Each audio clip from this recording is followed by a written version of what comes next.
Here we've got Samsung Galaxy A21s, and let me show you how to clear browsing data on the following device. So at first you have to open the browser that you are using. In my case it is Google Chrome. Then tap on the More icon, which is located in the right upper corner, and select History. And here go to Clear Browsing Data. And as you can see, you've got basic and advanced options.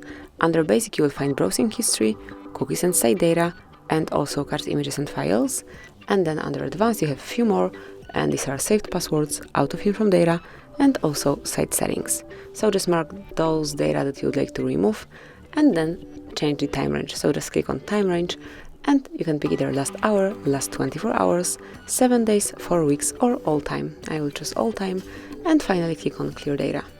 And that's it. As you can see, now that it's clear, you can create your history from scratch. Thank you for watching. Please subscribe our channel and leave the thumbs up.